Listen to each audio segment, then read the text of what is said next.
तो बच्चों स्टार्ट हम कर रहे हैं अब derivations of equation of motion by calculus method, है ना। इंटीग्रेशन और डिफरेंशिएशन से हम इसको क्या करेंगे, डेरिवेशन करेंगे। तो आपने 3 इक्वेशन ऑफ मोशन आपको वैसे ही पता है, बस क्योंकि ये कोर्स में है तो आपको डिराइव करके हम बता दे रहे हैं। कभी कभी ये आपके बोर्ड एग्जाम में पूछ लिया जाता है और वहां पे कैलकुलस मेथड लिख दिया जाता है, तो ये डेरिवेशन इंपॉर्टेंट होते हैं।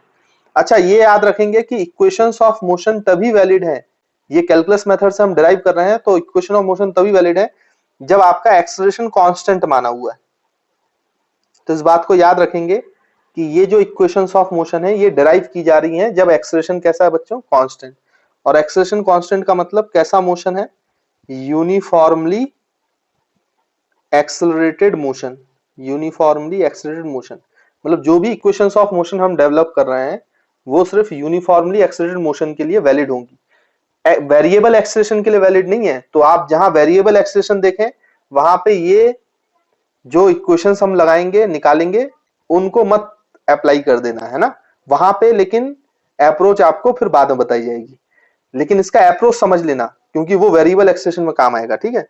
तो सबसे पहले first equation of motion derive करते हैं। फर्स्ट यहां पे लिख लेते हैं फर्स्ट इक्वेशन ऑफ मोशन। तो यहां से देखिए बच्चों, सबसे पहले हमने डेफिनेशन ऑफ एक्सेलरेशन पढ़ा है, तो from the definition of acceleration वहां से स्टार्ट करते हैं। From the definition of acceleration, तो एक्सेलरेशन की डेफिनेशन क्या थी बच्चों, इंस्टेंटेनियस एक्सेलरेशन की अगर मैं बात करूं तो acceleration can be written as dv by dt, है ना। इंस्टेंटेनियस एक्सेलरेशन आप लोगों को याद होगा। तो इसमें क्या करो, dt को a के साइड ले जाओ और dv को एक साइड रखो, तो ये हो जाएगा dv is equals to a dt, है ना, आपको दिखाई दे रहा होगा। अब हम दोनों साइड क्या कर सकते हैं बच्चों, इंटीग्रेशन कर सकते हैं।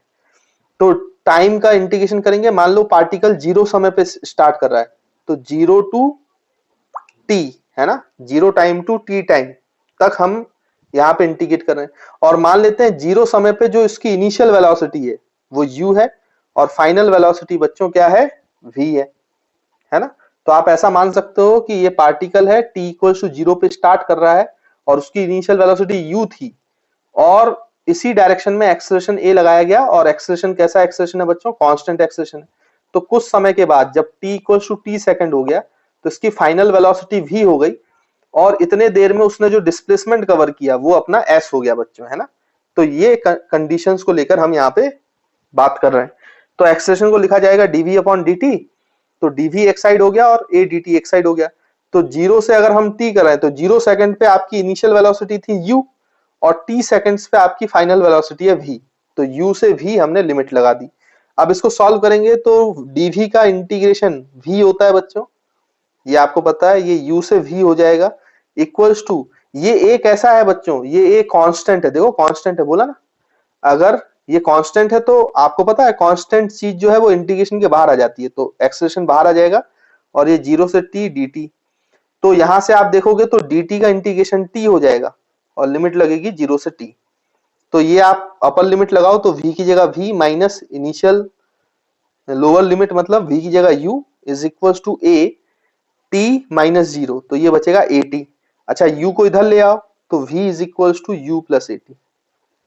तो बच्चों यही तो आपकी कौन सी इक्वेशन ऑफ मोशन है, this is your first equation of motion, first equation of motion. तो आई होप बच्चों आपको क्लियर होगा, v is equal to u plus at, है ना। तो याद रखेंगे इसको, बड़ी ही इंपॉर्टेंट रिलेशन है, ठीक। अब हम डिराइव करेंगे सेकंड इक्वेशन ऑफ मोशन। तो second equation of motion derive करने के लिए हम यहां पे लिख सकते हैं from first equation of motion. तो देखिए बच्चों, second equation of motion derive करने के लिए आपको from first equation of motion, तो फर्स्ट इक्वेशन ऑफ मोशन क्या है वहां से हम उठाते हैं। तो v is equal to u plus at, ये तो हमें पता चल ही गया है। अच्छा v को क्या लिख सकते हैं पोजीशन के टर्म्स में, dx by dt is equal to u plus at। और आपको तो पता ही है अब कि अगर हमें इंटीग्रेशन करना है तो एक वेरिएबल को एक साइड ले जाना पड़ेगा, तो t वालों को एक साइड ले जाओ और x वालों को एक साइड लिखो। तो यहाँ पे अब हम यहाँ से सॉल्व करते हैं ना, तो यहाँ पे LHS में dx बचेगा केवल और ये u plus at multiplied by dt, है ना। अब दोनों साइड इंटीग्रेशन कर लो भाई, तो ये 0 से t टाइम के लिए इंटीग्रेशन करेंगे with respect to time. 0 time पे इसका डिस्प्लेसमेंट 0 था और t टाइम के बाद इसका डिस्प्लेसमेंट s हो गया है, तो यहाँ पे 0 से s लिख देंगे, है ना, इसमें तो कोई दिक्कत है ही नहीं। उसके बाद फिर बच्चों अगर आप इसको सॉल्व करोगे तो dx का इंटीग्रेशन होता है x और ये 0 से s हो जाएगा। और यहाँ पर देखो बच्चों इंटीग्रेशन करेंगे तो u dt, u तो कांस्टेंट है, इनिशियल वेलोसिटी तो फिक्स है ना, तो u कांस्टेंट है, तो u बाहर आ जाएगा तो dt का इंटीग्रेशन t होगा, तो ये हो जाएगा u t और लिमिट 0 से t। फिर प्लस a का इंटीग्रेशन बच्चों, तो a कांस्टेंट है तो a बाहर आ जाएगा और t dt, तो t dt का इंटीग्रेशन होगा t स्क्वायर बाई 2, मैं डायरेक्ट लिख रहा हूं अब, है ना, तो ये 0 से t। अब ये 0 से s तो अपर लिमिट s माइनस 0 लिखने की जरूरत है नहीं, फिर यहाँ पे u t माइनस 0, तो ये u t आ जाएगा प्लस t स्क्वायर बाई 2 बचेगा माइनस 0, तो लिखने की जरूरत है नहीं, तो ये हो जाएगा half a t square limit रखने के बाद। तो देखो this is the second equation of motion, s is equals to half a t square, second equation of motion. तो यही तो आपने 9th में पढ़ी है भाई, second equation of motion, s is equals to ut plus half a t square. अब बच्चों थर्ड इक्वेशन ऑफ मोशन हमें डिराइव करना है, तो थर्ड इक्वेशन के लिए आपको अगर याद हो तो मैंने आपको एक्सेलरेशन का 3 फॉर्मूले बताए थे, तो उसमें जो तीसरा फॉर्मूला था जो dx के रेस्पेक्ट में था, तो आपको याद होगा a is equals to v dv by dx। अगर आपको याद हो हमने एक ऐसा फॉर्मूला पढ़ा था, वहां पर 3 फॉर्मूले पढ़े थे ना, a is equals to dv by dt, दूसरा फॉर्मूला था d square x upon dt square, और तीसरा फॉर्मूला ये था v dv बाई dx, है ना। तो अब यहाँ पे उसी का यूज करेंगे v dv बाई dx का। अच्छा dx वाले को a के साइड ले जाओ, तो अगर dx को a के साथ ले जाएंगे तो यहाँ बचेगा v dv is equals to a dx। अब देखो दोनों साइड आप इंटीग्रेशन कर सकते हो, तो यहाँ पे dx मतलब डिस्प्लेसमेंट, तो डिस्प्लेसमेंट 0 से s है t टाइम में, तो 0 से s डिस्प्लेसमेंट। अच्छा जब डिस्प्लेसमेंट 0 था तो इनिशियल वेलोसिटी u है, और जब डिस्प्लेसमेंट s हो गया तो फाइनल वेलोसिटी v है, तो ये u से v हो गया। अब देखो इसको करोगे तो v dv का फॉर्मूला होता है इंटीग्रेशन का v स्क्वायर बाई 2, और ये हो जाएगा बच्चों u से v तक, और a बाहर आ जाएगा क्योंकि a तो कांस्टेंट है, उसमें तो कोई दिक्कत है ही नहीं। इंटीग्रेशन 0 टू s dx, और फिर इसको सॉल्व करोगे तो dx का इंटीग्रेशन x 0 टू s, और ये हो जाएगा as, तो ये as आ गया। अब ये देखो अपर लिमिट लगाओ तो v square by 2, lower limit आपका माइनस बच्चों कितना हो जाएगा, v की जगह u रखो तो u square by 2 is equals to as, और 2 को उधर ले जाओ एलसीएम लेकर, तो ये बचेगा v square minus u square is equals to 2as। तो याद करो बच्चों 9th में आपने ये थर्ड इक्वेशन ऑफ मोशन पढ़ी थी। तो देखो तीनों इक्वेशन ऑफ मोशन हमने कैलकुलस से मतलब इंटीग्रेशन से सॉल्व कर लिया है मेथड से। तो ये 3 इक्वेशंस ऑफ मोशन बड़ी इंपॉर्टेंट है, इनसे सवाल आना बिल्कुल पक्का है, सवाल आते ही आते हैं, इसलिए अच्छे से याद रखें। तो पहली इक्वेशन है आपकी v is equals to u plus a t, second equation है s equals to ut plus half a t square, और थर्ड इक्वेशन है v square minus u square equals to 2as। बस ये बात आप ध्यान में रखिएगा कि फर्स्ट इक्वेशन ऑफ मोशन तब यूज करना जब आपको डिस्प्लेसमेंट ना पता हो। देखो फर्स्ट इक्वेशन में कहीं भी डिस्प्लेसमेंट नहीं आया, तो अगर क्वेश्चन में डिस्प्लेसमेंट मिसिंग है, ना तो वो गिवन है ना आपसे पूछा गया है, तो फर्स्ट इक्वेशन यूज करना चाहिए। वैसे ही अगर आपका बेसिकली आपके पास 5 वेरिएबल है ना बच्चों, एक्सेलरेशन है, इनिशियल वेलोसिटी है, फाइनल वेलोसिटी है, डिस्प्लेसमेंट है और टाइम है, तो अगर इन पांचों के रिलेशन में देखें तो 4 का रिलेशन होता है और एक गायब होता है। तो फर्स्ट इक्वेशन में आपका डिस्प्लेसमेंट गायब है, तो जब डिस्प्लेसमेंट गायब हो तो फर्स्ट इक्वेशन यूज करो। सेकंड इक्वेशन में फाइनल वेलोसिटी गायब है, तो जब फाइनल वेलोसिटी गायब हो तो second equation of motion use करो। और थर्ड इक्वेशन में टाइम गायब है, तो जब टाइम गायब हो, ना तो पूछा गया है ना दिया गया है, तो फिर आपको थर्ड इक्वेशन यूज करना चाहिए। तो आई होप आपको ये भी समझ में आया होगा कि कौन सी इक्वेशन ऑफ मोशन कब यूज करनी चाहिए। तो बच्चों अब तीनों इक्वेशन पे बेस्ड बहुत सारे प्रॉब्लम्स आते हैं, बहुत सारे प्रॉब्लम्स आपको किताबों में दिए जाते हैं, उनको सॉल्व करना है। यहाँ पे हम कुछ क्वेश्चन सॉल्व कर लेते हैं जल्दी से। A body have initial velocity 10 metre per second, u दिया है आपको 10 metre per second, accelerated with acceleration, acceleration भी दिया है, covers a displacement of 20 metre. अब मैंने अभी आपको बताया था कि कौन सी इक्वेशन कब यूज करनी है, तो यहाँ पे पहले गिवन डाटा लिख लो। तो गिवन डाटा क्या है, u दिया है आपको 10 मीटर पर सेकेंड, आपको एक्सेलरेशन दिया है बच्चों 5 मीटर पर सेकेंड स्क्वायर, है ना, यहाँ पे स्क्वायर लिखना भूल गए, स्क्वायर लिखना था, 5 मीटर पर सेकेंड स्क्वायर, है ना। और उसके बाद आपसे डिस्प्लेसमेंट दिया है 20 मीटर्स, और फाइनली आपको पूछा क्या जा रहा है, फाइनल वेलोसिटी। तो जो दिया है और जो पूछा जा रहा है उसमें देखो u, a, s और v है, मतलब टाइम गायब है, ना तो टाइम दिया गया है ना टाइम पूछा गया है। तो इसका मतलब अगर टाइम गायब है तो मैंने आपको बताया कि कौन सी इक्वेशन यूज करना चाहिए बच्चों, तो आपने तीनों इक्वेशन देखी होंगी, तो उसमें थर्ड इक्वेशन में टाइम गायब होता है, इसलिए थर्ड इक्वेशन लगाना पड़ेगा हमें। तो v square minus u square is equal to 2as। तो अगर आप इसको सॉल्व करोगे तो ये v square minus u square, u की वैल्यू 10 है बच्चों, तो ये 100 इज इक्वल टू 2a, की वैल्यू 5 मल्टीप्लाइड बाई s की वैल्यू 20, है ना। तो इसको अगर आप सॉल्व करोगे तो 5 इंटू 2 10 इंटू 20, तो ये हो जाएगा 200, और ये 100 उधर जाएगा तो v स्क्वायर की वैल्यू आ जाएगी 300। तो इसको फर्दर सॉल्व करोगे तो रूट ले लोगे तो ये हो जाएगा 10 रूट 3, तो 10 रूट 3 मीटर पर सेकेंड। तो this is the final velocity of this question, ये अपना आंसर हो गया। तो आई होप बच्चों बहुत सिंपल सा क्वेश्चन था, समझ में आ गया होगा। तो देखिए बच्चों यहाँ पर अगर आप देखें तो ये क्वेश्चन दिया गया, if particle has initial velocity 20 metre per second and acceleration is 2 metre per second square, तो find the displacement covered by body after 5 second और average velocity of the particle भी फाइंड करना है। तो डिस्प्लेसमेंट पहले calculate कर लेते हैं। तो जो दिया है और जो पूछा है वो पहले लिख लिया करो, सबसे आसान तरीका यही है। तो u दिया है 20 मीटर पर सेकंड, a दिया है बच्चों 2 मीटर पर सेकंड स्क्वायर, और आपको क्या दिया गया है, टाइम दिया गया है 5 सेकंड्स का, और आपसे क्या पूछा है, पहले तो डिस्प्लेसमेंट पूछा है, मतलब s पूछा है। तो इसमें क्या गायब है बच्चों, फाइनल वेलोसिटी। और आपको पता है सेकंड इक्वेशन ऑफ मोशन में फाइनल वेलोसिटी नहीं होती, तो second equation of motion use कर लें, ut plus half at square. तो u की value 20 into T 5 plus half into acceleration 2 into T square, तो 5 का स्क्वायर ये और ये कैंसल, तो 20 इंटू 5 बच्चों 100 प्लस 5 का स्क्वायर 25। तो डिस्प्लेसमेंट की वैल्यू तो आ गई भाई 25, 125 मीटर, इसमें तो कोई दिक्कत है ही नहीं। और 125 मीटर आ गया तो एवरेज वेलोसिटी तो आप वैसे भी निकाल सकते हो, एवरेज वेलोसिटी, है ना बच्चों। तो एवरेज वेलोसिटी आप निकाल लेते, कैसे निकाल लेते, total distance covered in 5 second which is equals to displacement covered, तो 125 मीटर और अपॉन टोटल टाइम तो 5 सेकंड्स, तो एवरेज वेलोसिटी आ जाती है 25 मीटर पर सेकंड, है ना, ये आ जाता है। तो ये 25 metre per second average velocity हो गया और डिस्प्लेसमेंट कवर 125 हो गया। अच्छा, लेकिन मैं यहाँ पे एक कॉन्सेप्ट और बताना चाहता हूँ आपको, वो भी देख लो।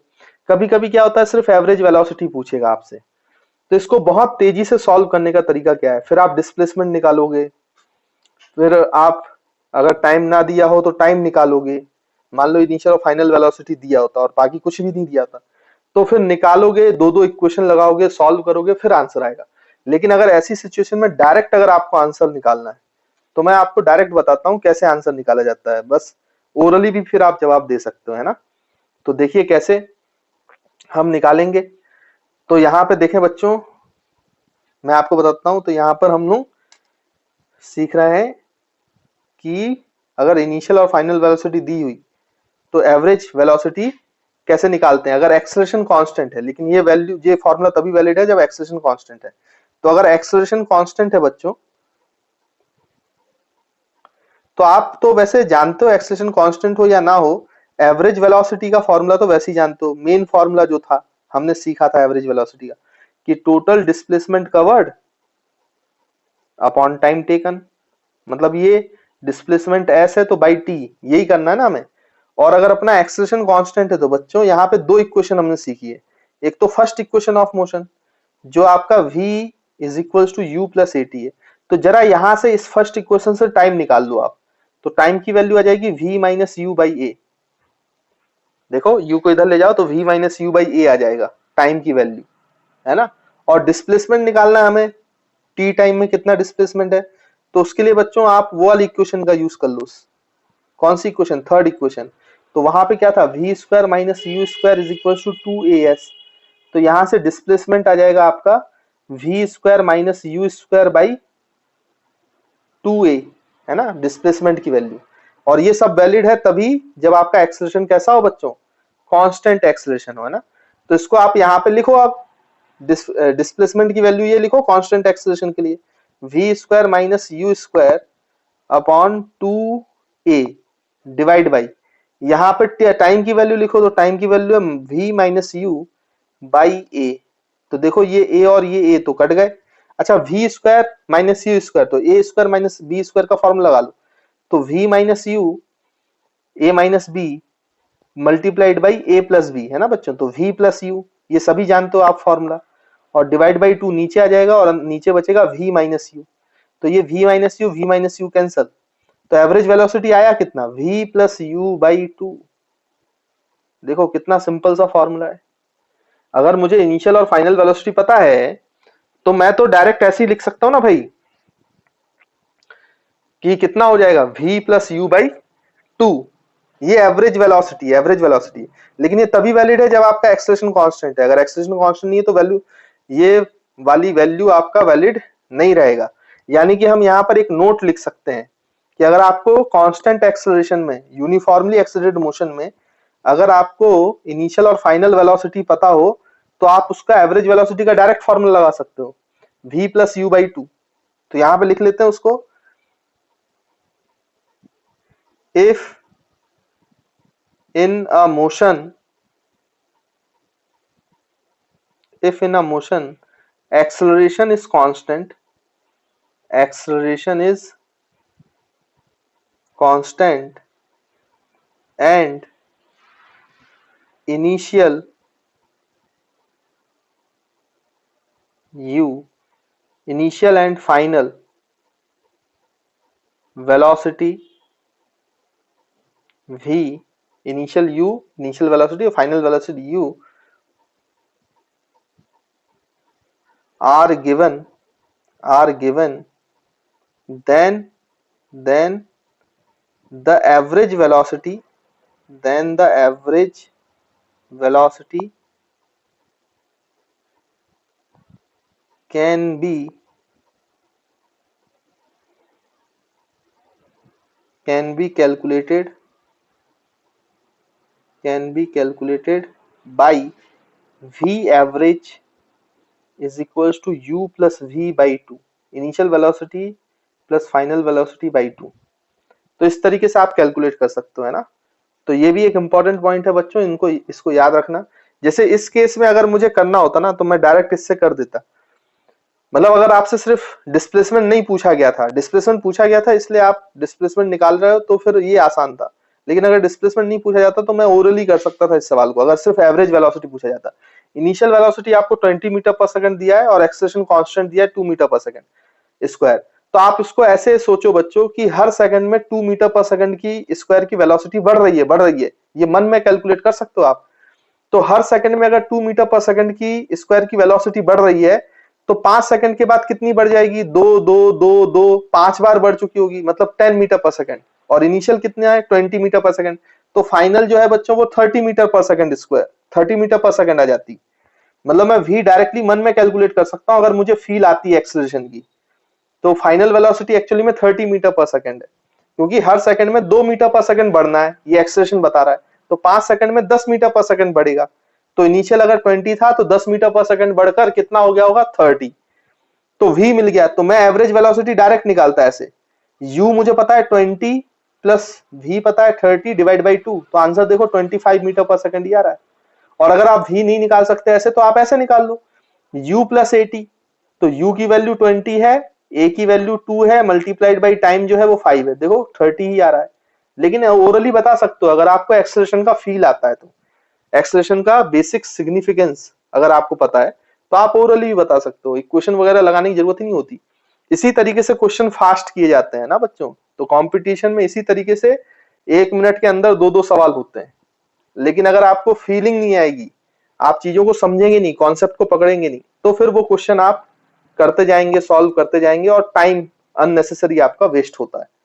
तो आई होप आपको ये पॉइंट्स क्लियर होंगे। तो देखिए बच्चों, ये क्वेश्चन दिया गया आपको, u दिया गया 10 metre per second, initial velocity of the particle, acceleration -2 metre per second square, और आपसे बोला गया कि जब पार्टिकल का डिस्प्लेसमेंट 1 मीटर हो तो वेलोसिटी कितनी होगी, और पार्टिकल का वेलोसिटी 30 मीटर्स हो तो फिर कितनी वेलोसिटी होगी, है ना। तो इसको सॉल्व करते हैं। सबसे पहली बात, तो सॉल्व करने के लिए क्या करेंगे बच्चों, u और a दिया है आपको।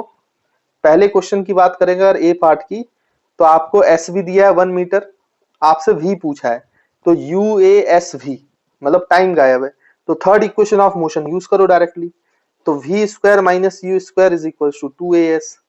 तो यहाँ पे देखो बच्चों, v square minus u square मतलब 10 का square is equal to 2as। तो 2 इंटू ए की वैल्यू बच्चों साइन के साथ रखना है, -2 इंटू 1, डिस्प्लेसमेंट 1 मीटर है ना, तो ये हो जाएगा v square minus 100 is equal to -4। तो बच्चों v square is equal to 100 हो जाएगा तो +4, तो ये आ जाएगा 96। तो v की वैल्यू आ जाएगी ±√96। प्लस माइनस आ रहा है बच्चों, अगर आप केवल क्या आंसर लिख दोगे +√96 मीटर पर सेकंड तो गड़बड़ हो जाएगी। एक्चुअली में यहाँ पे दो आंसर है वेलोसिटी के, ये कैसे पता, और दो वेलोसिटी के कैसे हैं आंसर, तो देखो इसको भी समझते हैं। एक्चुअली में अगर आप इसको जब डिटेल में एनालिसिस करोगे तो t इक्वल टू 0 पे पार्टिकल x इक्वल टू 0 से चालू किया, ये हम मान लेते हैं। फिर पार्टिकल इनिशियल वेलोसिटी u से, initial velocity 10 metre per second से चालू करता है, और इनिशियल वेलोसिटी बच्चों पॉजिटिव है, मतलब u की डायरेक्शन ऐसी है, तो पार्टिकल तो इधर जा रहा है, बट एक्सेलरेशन पीछे की तरफ लग रहा है, नेगेटिव एक्सेलरेशन है तो पीछे की तरफ लग रहा है, तो इसका मतलब इसकी रफ्तार धीरे धीरे कम होगी, कम होगी, कम होगी। भाई ये पार्टिकल आगे तो जाएगा, ऑब्वियस सी बात है, बट इसकी जो स्पीड है वो कम होती जाएगी। क्यों कम होगी, क्योंकि एक्सेलरेशन और वेलोसिटी दोनों अपोजिट डायरेक्शन में, तो इसकी स्पीड कम होगी, कम होगी, कम होगी, तो एक समय ऐसा भी तो आएगा बच्चों कि एक पॉइंट ऐसा आएगा जब वो यू टर्न ले लेगा, जहां पे उसकी स्पीड 0 हो जाएगी। याद है मैंने बताया था यू टर्न वाले पॉइंट पर स्पीड 0 होती है, इंस्टेंटेनियस स्पीड।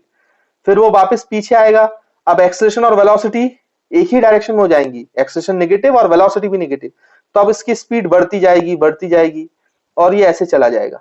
अब आप ध्यान से देखें, अगर s is equal to 1 metre की बात करें, डिस्प्लेसमेंट इक्वल टू 1 मीटर, तो देखो बच्चों ये वो पॉइंट है डिस्प्लेसमेंट 1 मीटर पे, तो यहां पे देखो एक बार उसकी रफ्तार जाते हुए, मतलब एक बार रफ्तार पॉजिटिव है, और एक बार आते समय भी उसका डिस्प्लेसमेंट 1 मीटर है, तो इसकी रफ्तार पीछे की तरफ है, मतलब वेलोसिटी नेगेटिव है। तो यहाँ पे दो वेलोसिटीज की वैल्यू आनी चाहिए थी, देखो ये आ रही है। ये हमें कौन बता रहा है, इक्वेशन ऑफ मोशन, यानी कि जो चीजें हम सोच भी नहीं पाते हैं वो चीजें कौन सोच लेता है, इक्वेशन ऑफ मोशन। तो आप इक्वेशंस ऑफ मोशन को हल्के में मत लेना, equation of motions are very intelligent equations.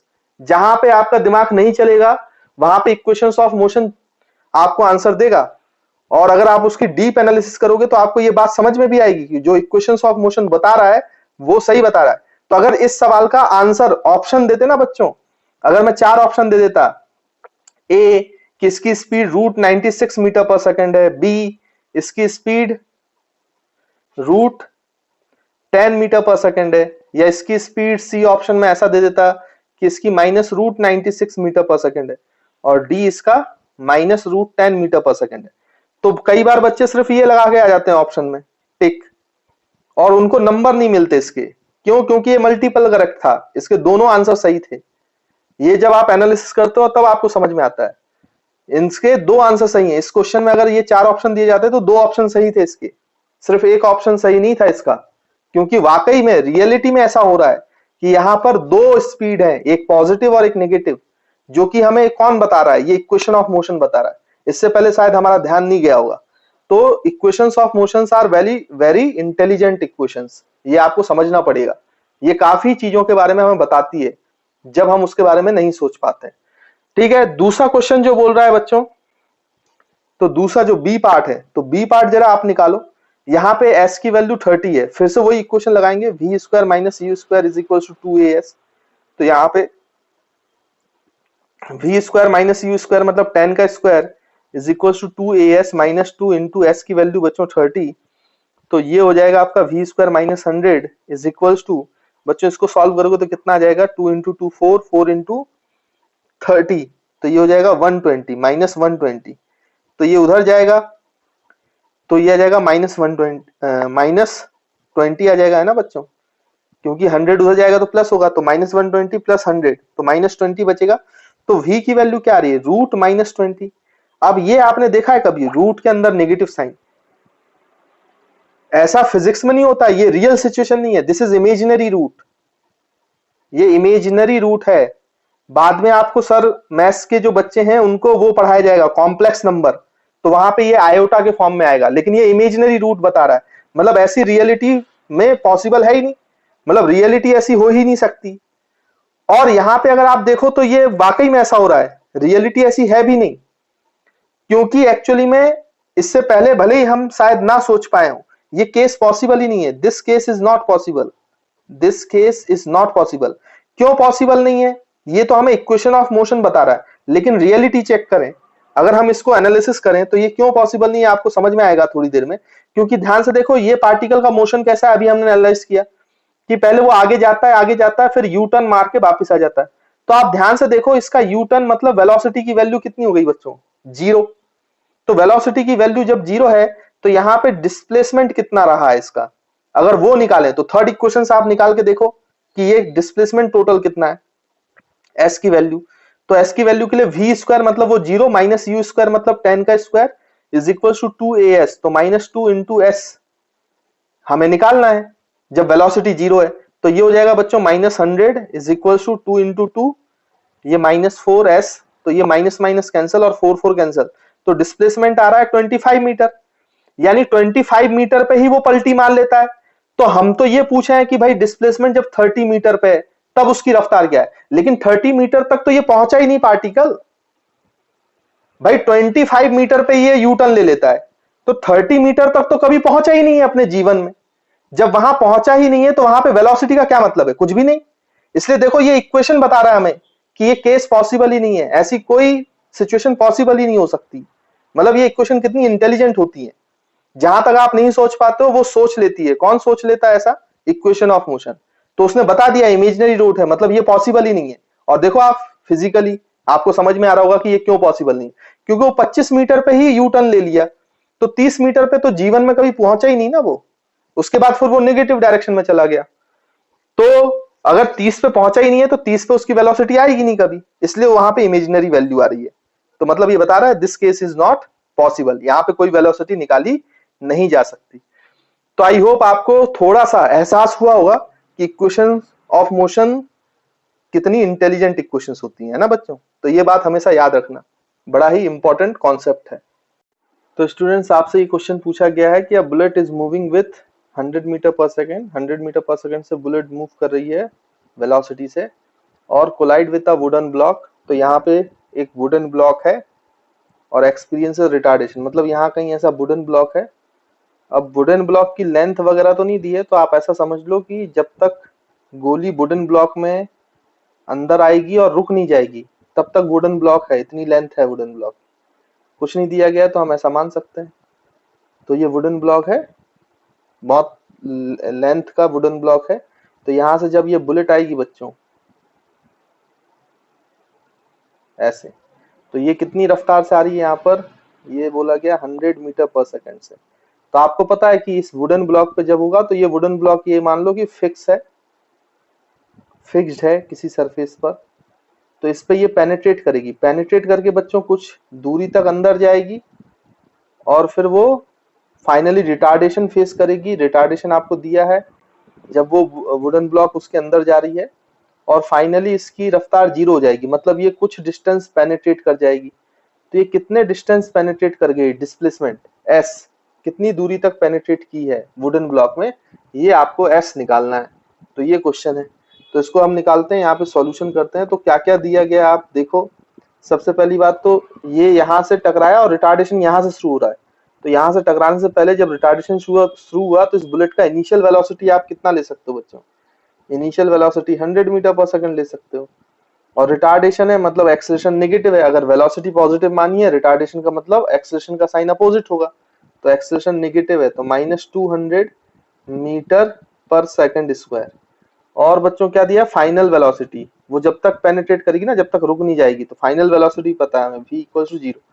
और आपसे डिस्प्लेसमेंट पूछा जा रहा है, तो आपको पता है इसमें टाइम नहीं दिया गया बच्चों, तो ऐसी कौन सी इक्वेशन मोशन है जिसमें टाइम गायब होता है, तो आपको पता है थर्ड इक्वेशन ऑफ मोशन। तो third equation of motion apply कर दो, तो v square minus u square is equals to 2as। तो यहाँ पे वैल्यूज आप पुट करेंगे बच्चों, तो v स्क्वायर कितना है, v तो 0 है, माइनस u स्क्वायर, तो 100 का स्क्वायर 10,000 हो जाएगा, इक्वल्स टू ये हो जाएगा बच्चों 2as, तो a की वैल्यू -200, और यहाँ पर ये s, तो यहाँ से बच्चों s आ जाएगा अमाउंट ऑफ पेनेट्रेशन, ये नेगेटिव साइन कट जाएगा, तो यहाँ पे बचा है 10,000 डिवाइड बाई 2 मल्टीप्लाइड बाई 200, तो 2 0 तो कैंसिल बच्चों, और ये 4 से 100 गया, तो ये आ जाएगा 25, तो आपका आंसर है 25 मीटर्स। तो वो 25 मीटर्स तक पेनिट्रेट करेगा वुडन ब्लॉक में, है ना। तो आई होप बच्चों आपको ये क्वेश्चन क्लियर होगा। तो देखिए बच्चों इस क्वेश्चन को कैसे सॉल्व करेंगे। क्वेश्चन में बोला गया है कि एक पार्टिकल है जो ए से बी दूरी कवर करता है विथ कांस्टेंट एक्सेलरेशन ए, और जब वो ए पॉइंट से स्टार्ट करता है तो v1 वेलोसिटी होती है, और after acceleration A B point पे उसकी वेलोसिटी v2 हो जाती है। अच्छा, ए और बी का कोई डिस्टेंस आपको क्वेश्चन में गिवन नहीं है, वो मैंने बस यहाँ पे समझाने के लिए यहाँ पे अपन ने एज्यूम कर लिया है कि ए और बी की डिस्टेंस d है, क्योंकि जो आपके ऑप्शन है वो v1 और v2 के टर्म्स में है, तो आपको क्वेश्चन में सिर्फ गिवन है v1 v2, और ये बोल रहा है कि दो पॉइंट्स के बीच में ये कवर किया गया है, तो डिस्टेंस नहीं दिया है, वो मैंने d मान लिया है। फिर आपसे बोला जा रहा है कि मिड पॉइंट पर ए और बी के पाथ में के जो मिड पॉइंट है, उस मिड पॉइंट पर बच्चों पार्टिकल की वेलोसिटी क्या है, ये आपको निकालना है। मतलब अगर इसका मिड पॉइंट हम c मान लें, तो c पे इस पार्टिकल की जो वेलोसिटी है वो vm मान लें, वेलोसिटी एट मिड पॉइंट, तो उसकी वैल्यू क्या है वो हमें निकालना है, उस पे ही क्वेश्चन मार्क है। तो चलिए सॉल्व करते हैं इसको, और इसका आंसर v1 v2 के टर्म्स में आना चाहिए। तो देखिए कैसे सॉल्व करेंगे। सबसे पहले तो ये कांस्टेंट एक्सेलरेशन का है, तो हम इक्वेशंस ऑफ मोशन तो यूज कर ही सकते हैं बच्चों। इनिशियल वेलोसिटी दिया है, फाइनल वेलोसिटी दिया है। अच्छा, अभी हमें d हमने मान लिया है, तो डिस्प्लेसमेंट हमें पता है और एक्सेलरेशन पता है, तो इनिशियल, फाइनल, डिस्प्लेसमेंट और एक्सेलरेशन। तो इससे रिलेटेड बच्चों हमारे पास एक इक्वेशन है जिसको थर्ड इक्वेशन ऑफ मोशन बोलते हैं।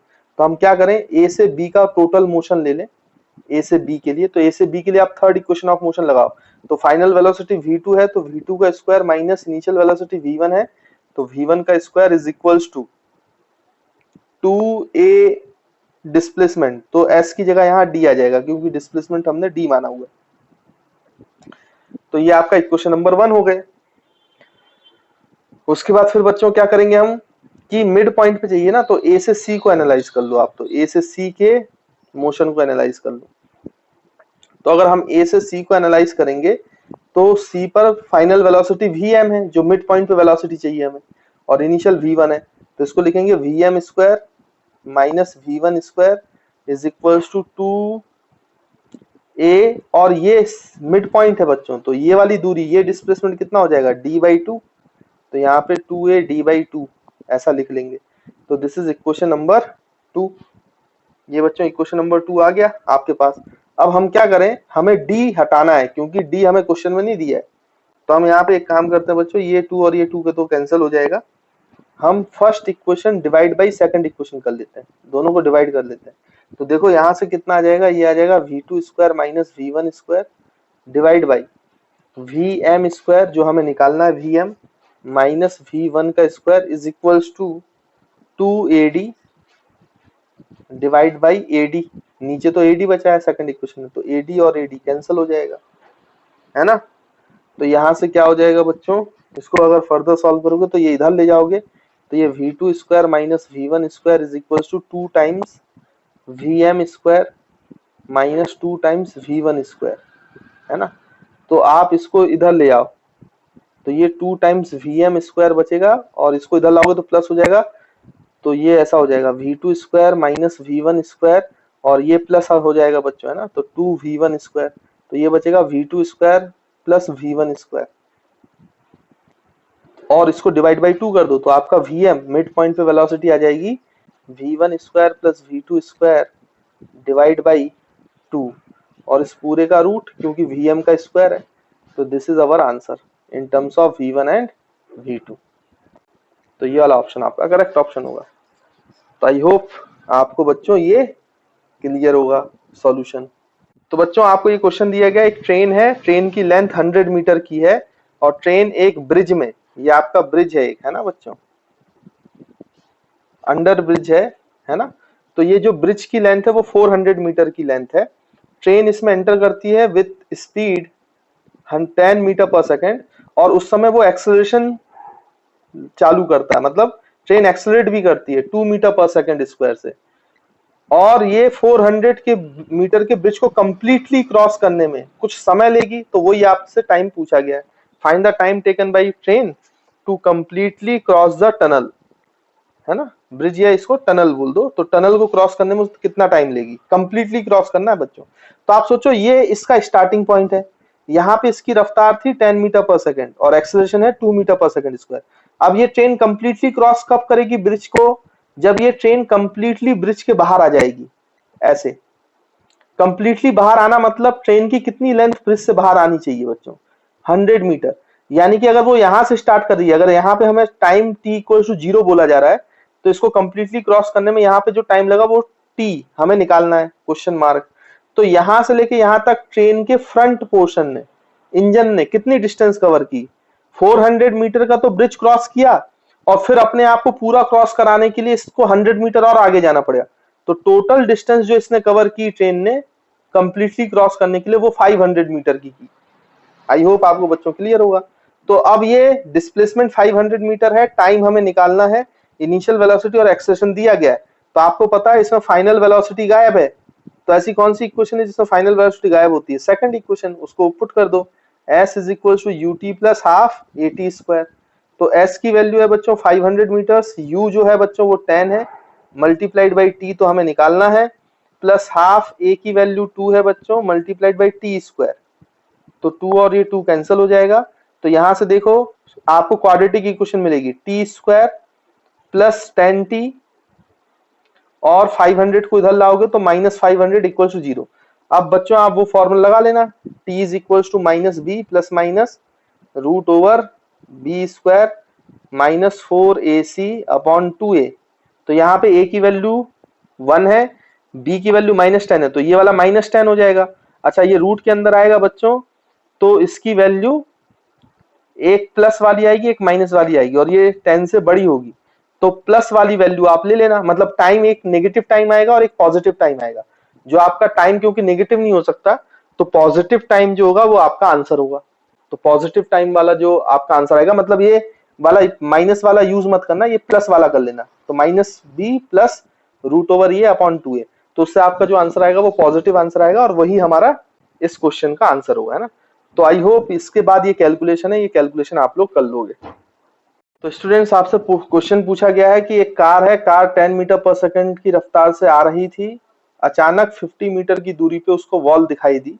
तो ऑब्वियस सी बात है ये कार जो है, कार का ड्राइवर जो है वो ब्रेक लगाएगा, ब्रेक लगाएगा तो उसने रिटार्डेशन प्रोड्यूस किया है, और ब्रेक लगाने से जो रिटार्डेशन प्रोड्यूस हो रहा है अपोजिट डायरेक्शन में, वो हो रहा है -2 मीटर पर सेकंड स्क्वायर। ये दिया गया आपको, है ना।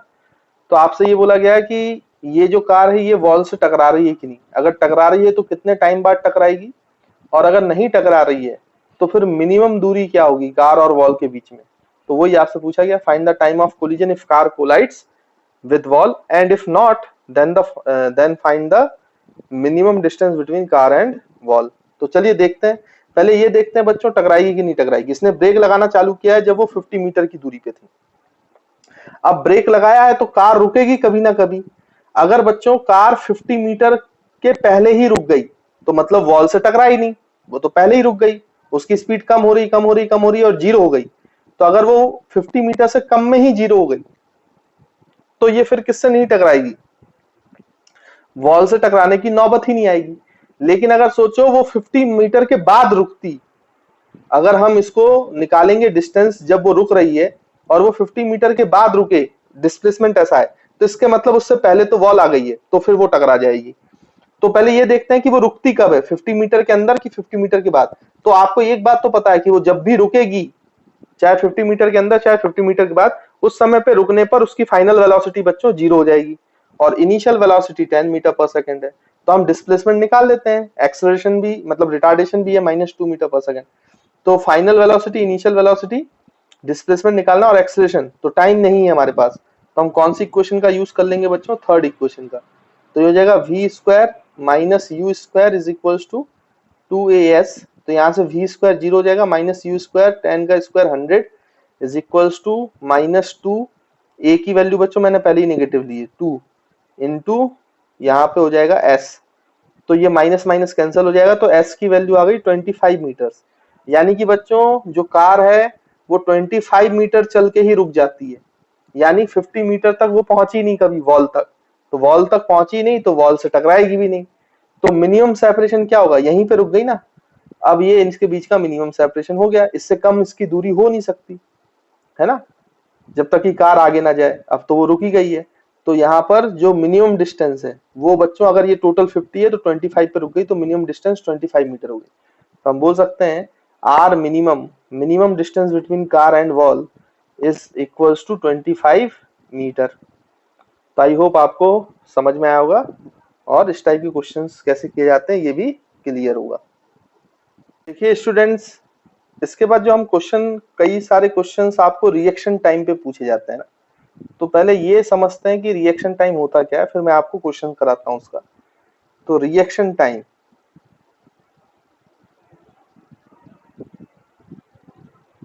रिएक्शन टाइम, तो रिएक्शन टाइम होता क्या है, इसको थोड़ा एक एग्जांपल समझते हैं, आपको फिर बात समझ में आ जाएगी बिल्कुल क्लियरली। जैसे मान लीजिए कि अपना फ्रेंड है चिंटू, और चिंटू कार चलाते हुए जा रहा है। ये तो ट्रक जैसा दिख रहा है भाई, कार है ना, कार है समझ लो। तो कार चलाते हुए जा रहा है भाई, हमारा फ्रेंड है ड्राइवर की सीट पे बैठा है। तो यहाँ पे, या तो ड्राइवर बोल लो है ना, ड्राइवर है वो कार चला रहा है और वो चलते जा रहा है, चलते जा रहा है, ठीक है, किसी पर्टिकुलर एक रास्ते पे जा रहा है। फिर बीच में क्या हुआ बच्चों, जैसे ही ड्राइवर आगे गया, आगे गया, तो उसको क्या हुआ बच्चों, यहाँ पर अचानक से एक क्लिफ नजर आई, खाई नजर आई, क्लिफ है ना, खाई को क्लिफ ही बोलते हैं, क्लिफ नजर आई। तो अब जैसे ही उसको क्लिफ नजर आएगी तो वो ड्राइवर करेगा क्या, आप खुद सोचो, वो तो एकदम से ब्रेक लगाएगा। लेकिन मान लो ये कार चला रहा था, कार चला रहा था, कार चला रहा था, फिर उसको अचानक से क्लिफ चालू हुआ, तो वो किसी टाइम पर, मान लो किसी पर्टिकुलर टी टाइम पर उसने ब्रेक लगाने का सोचा। जैसे ही उसने क्लिफ देखा तो उसने पहले ब्रेक लगाने का सोचा बच्चों, माइंड में उसके थॉट आया कि ब्रेक लगाना है, तभी मैं बच पाऊंगा, नहीं तो मैं चला जाऊंगा। पहले तो माइंड में थॉट आता है ना क्या करना है, फिर माइंड सिग्नल भेजता है और वो सिग्नल उसके पैरों तक जाएगा, फिर जाके उसके पैर क्या दबाएंगे, ब्रेक दबाएंगे।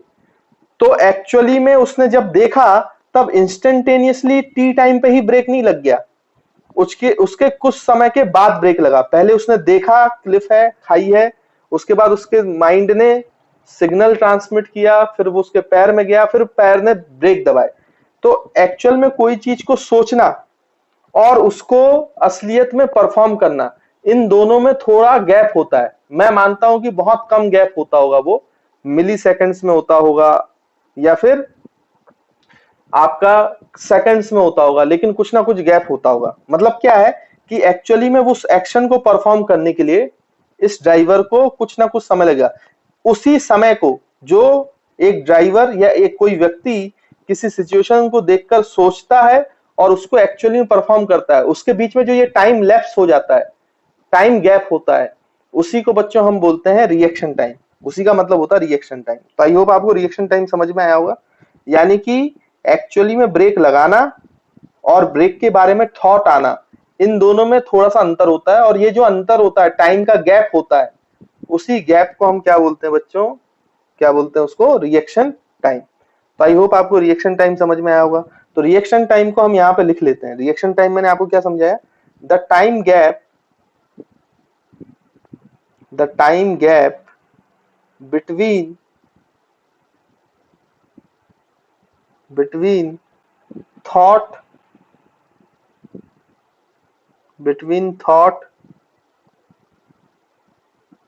and actually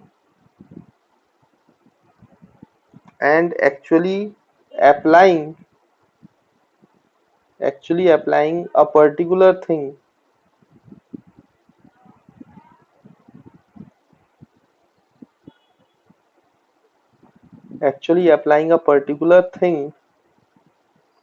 is known as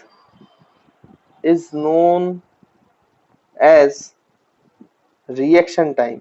उसी को बच्चों रिएक्शन टाइम कहा जाता है। जैसे अगर मैं आपसे बोलूं फॉर एग्जांपल कि इस ड्राइवर का जो रिएक्शन टाइम है वो लेट सपोज 1 सेकंड का है, 1 सेकंड का। किसी ह्यूमन बीइंग का इससे ज्यादा भी हो सकता है, किसी ह्यूमन बीइंग का कम भी हो सकता है, अलग अलग ह्यूमन बीइंग का अलग अलग रिएक्शन टाइम हो सकता है ना बच्चों। तो मान लीजिए कि उस ड्राइवर का रिएक्शन टाइम 1 सेकंड है, तो रिएक्शन टाइम से हम क्या समझे कि एक्चुअली में उसने ब्रेक का सोचा और एक्चुअल में उसने जब ब्रेक लगाया उसके दौरान एक्चुअली में उसका कितना टाइम गैप कर गया, 1 सेकंड का।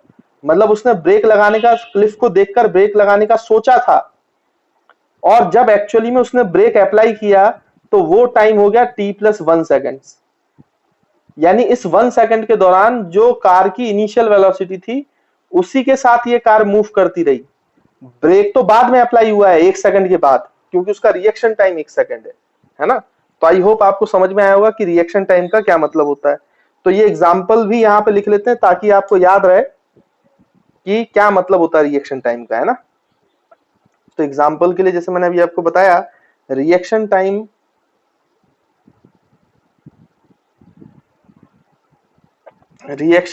Of driver is 1 second means that driver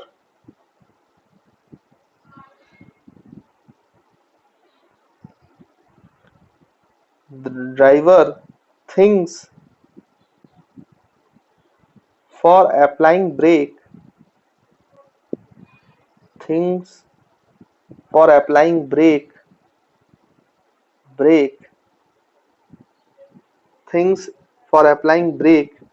at any time t but actually perform this activity after 1 second, that is at t+1 seconds, है ना। 1 सेकंड के बाद वो परफॉर्म करेगा एक्चुअली में उस एक्टिविटी को, लेकिन वो उसने सोचा पहले था, लेकिन सोचने के बाद एक्चुअली उस चीज को अप्लाई करने में उसको रिएक्शन टाइम, मतलब उसके सिग्नल जो पास हुए फिर जाके पैर ने ब्रेक लगाया, उस पूरे दौरान उसका 1 सेकंड बीत गया।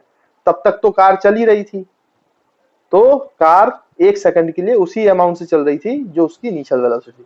उसके बाद जब ब्रेक लगा तब उसमें रिटार्डेशन हैपेंस होगा। तो ये जो चीज है बच्चों, इसी को हम क्या बोलते हैं, रिएक्शन टाइम। तो आई होप आपको रिएक्शन टाइम क्लियर होगा। तो स्टूडेंट्स, ये रिएक्शन टाइम से रिलेटेड एक क्वेश्चन आपसे पूछा गया, बोला गया कि man is driving a car at constant speed 10 metre per second. उसकी स्पीड कांस्टेंट थी 10 मीटर पर सेकंड और उसका reaction time, his reaction time is 0.2 seconds बोला गया है।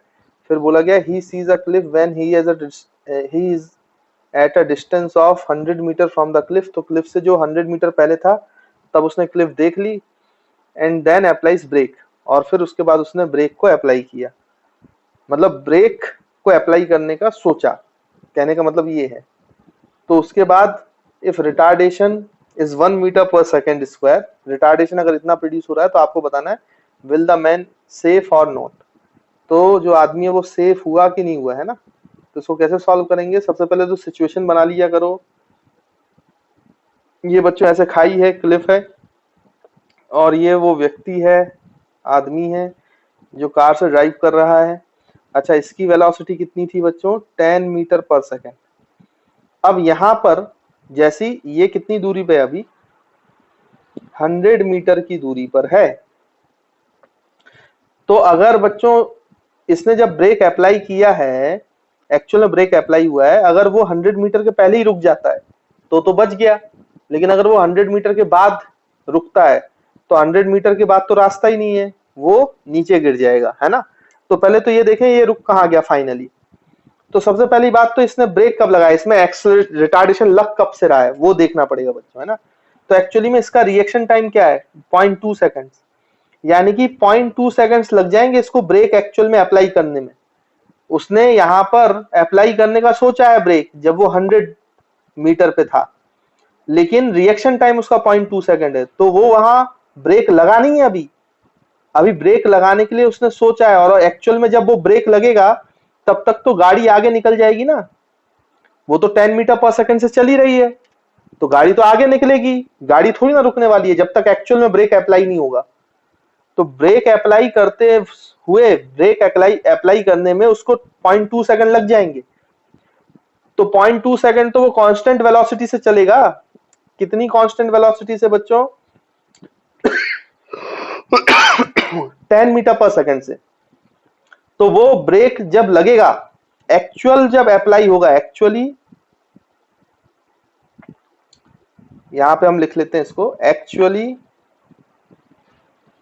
ब्रेक्स अप्लाई वो इस पॉइंट पे नहीं हुआ है जब वो 100 मीटर पे था। ब्रेक्स अप्लाई वो 100 मीटर के दूरी पे नहीं था, वो कुछ और करीब आ गया था यहां। अब सोचो यहां पर कि अगर इसका 0.2 सेकंड है तो 0.2 सेकंड तक गाड़ी कांस्टेंट स्पीड से 10 मीटर पर सेकंड की स्पीड से आगे चली गई है, तो उसने कितना डिस्टेंस कवर कर लिया जब एक्चुअल में अप्लाई हुआ है ब्रेक, और रिटार्डेशन लगा, एक्सेलरेशन, रिटार्डेशन मतलब अपोजिट डायरेक्शन में, वो 1 मीटर पर सेकंड स्क्वायर का, वो इसके बाद लगा, इस पॉइंट पे आने के बाद। तो यहां तक वो दूरी कवर कर लेगा 10 metre per second multiplied by 0.2 seconds. तो 10 मल्टीप्लाइड बाई 2 सेकंड मतलब ये 2 मीटर। 2 मीटर तो ब्रेक लगा ही नहीं था, 2 मीटर तो उसने देखा, सोचा और अप्लाई किया ब्रेक, और एक्चुअल में जब अप्लाई किया वो 2 मीटर उसकी गाड़ी खिसक गई थी ऑलरेडी। इसके बाद यहाँ पे फिर वो एक्सेलरेशन रिटार्डेशन आता है। अब इसके बाद वो कितना डिस्टेंस कवर करता है, तो यहां से अगर हम कैलकुलेशन करें तो बच्चों हम यहाँ पे फॉर्मूला लगाएंगे, S इज इक्वल्स टू, मतलब वो वाला फॉर्मूला लगा लो आप, क्योंकि फाइनली इस कार को रुकना है तो फाइनल वेलोसिटी 0 हो जाएगी। तो v square minus u square is equals to 2as। तो यहाँ पे v की वैल्यू 0 माइनस u स्क्वायर 10 का square 100 equals to 2 into a की वैल्यू बच्चों हो जाएगी -1 इंटू s। तो s की वैल्यू हो गई बच्चों 50 मीटर्स, है ना। 2 से डिवाइड हो जाएगा, माइनस माइनस कैंसिल हो जाएगा। तो ये 50 मीटर्स यहां से दूरी है बच्चों, यहां से दूरी है ये 50 मीटर है। यानी कि उसने जो 100 मीटर से देखा तो टोटल डिस्टेंस कितना कवर कर लिया, रिएक्शन टाइम में ही 2 मीटर कवर कर गया था, उसके बाद रिटार्डेशन से कवर किया, फिर रुकी गाड़ी, तो टोटल वो 52 मीटर के बाद रुकी।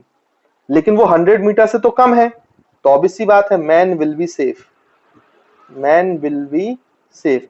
अब होता क्या है कि इसमें ये वाला क्वेश्चन पूछा था तो आप तो बता ही देते, चाहे 50 हो चाहे 52 हो, मैन तो सेफ था ही।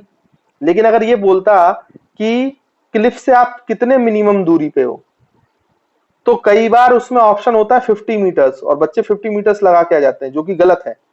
एक्चुअली में क्लिफ से मिनिमम दूरी उसकी बची है 48 मीटर, क्योंकि उसने जब 100 मीटर से देखा था तो टोटल 52 मीटर कवर किया है, उसमें 2 मीटर रिएक्शन टाइम वाला भी है, उसको नहीं भूलना है, नहीं तो सब गड़बड़ हो जाएगी। फिर उसने 50 मीटर जो है वो रिटार्डेशन से उसने कवर किया है ना। तो टोटल जो डिस्टेंस उसने कवर कर ली रुकने के लिए वो 52 मीटर कवर की है, 50 मीटर कवर नहीं की है, इसलिए मिनिमम डिस्टेंस यहाँ पे 48 मीटर होगा।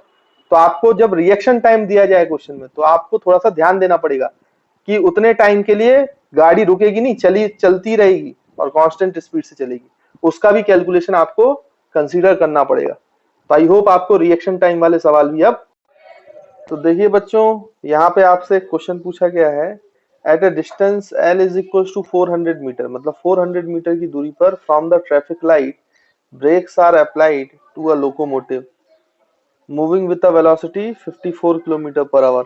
तो क्या बोला गया है कि यहाँ पे कहीं ट्रैफिक लाइट होगा और यहाँ कहीं आपका ट्रेन चल रही है, लोकोमोटिव चल रही है, ठीक। कितनी दूरी पर है भाई? तो उसने कहा 400 मीटर की दूरी पर है। तब इसने ब्रेक अप्लाई किया, ब्रेक लगाता है उसने। तो आपको पता है ये कितनी स्पीड से अभी चल रही है? इनिशियल स्पीड अगर हम देखें तो 54 किलोमीटर पर आवर। अब आपको पता है कि अगर इनिशियल स्पीड यहाँ पे सॉल्यूशन करें कितनी है, 54 किलोमीटर पर आवर, तो इसको किस में कन्वर्ट करना पड़ेगा बच्चों? मीटर पर सेकंड में। तो आपको पता है किलोमीटर पर सेकंड को अगर मीटर पर सेकंड में कन्वर्ट करना है तो आपको क्या करना चाहिए भाई? बोलिए बच्चों, 5/18 का मल्टीप्लाई करना चाहिए ना, ये तो सब लोग जानते होंगे। तो इसको सॉल्व करोगे तो ये 15 मीटर पर सेकंड आ जाएगा, क्योंकि 18 3 जा 54, तो 3 multiplied by 5 15 metre per second आ गया।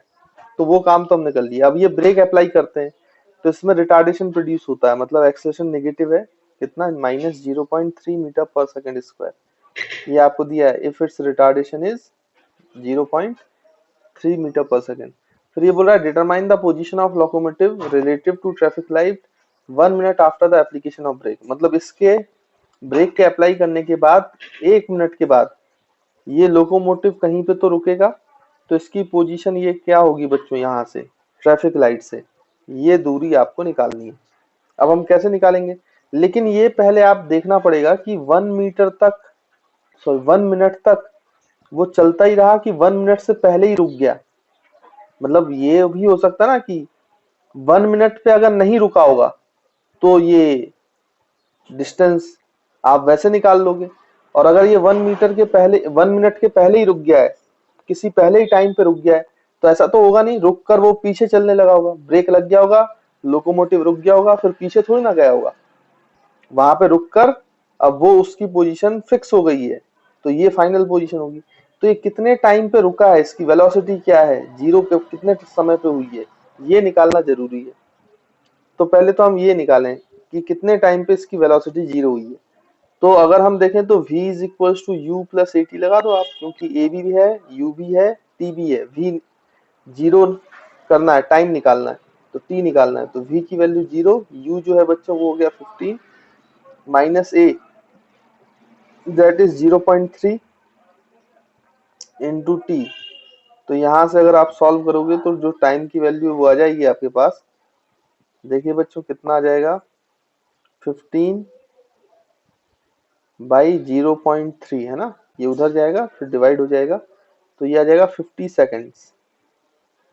यानी कि 50 सेकेंड्स तक, मतलब उसको रुकने में, उसकी वेलोसिटी को जीरो होने में कितना समय लगा? 50 सेकेंड। तो फिर 1 मिनट का क्या मतलब है? यानी वो 1 मिनट तो बोल रहा है, लेकिन 50 सेकंड के बाद जो 10 सेकंड का समय है उसमें तो ट्रेन अपनी पोजीशन पे फिक्स है ना भाई, इसके ना आगे गई है ना पीछे गई है।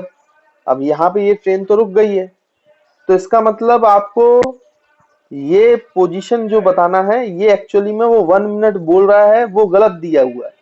प्रैक्टिकली वो कितने देर में रुक गई? 50 सेकंड के लिए। तो अगर आपने ये निकाल दिया कि ये 50 सेकंड में कितनी चली और फिर रुक गई, और फिर उसको 400 से माइनस कर दोगे, तो आपको एक्चुअली में ट्रैफिक लाइट से पोजीशन मिल जाएगी, किसकी बच्चों? ट्रेन की।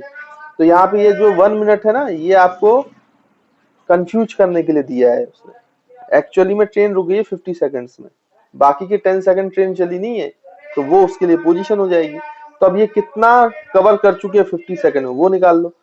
तो डिस्प्लेसमेंट का फॉर्मूला होता है UT plus half a t square, है ना।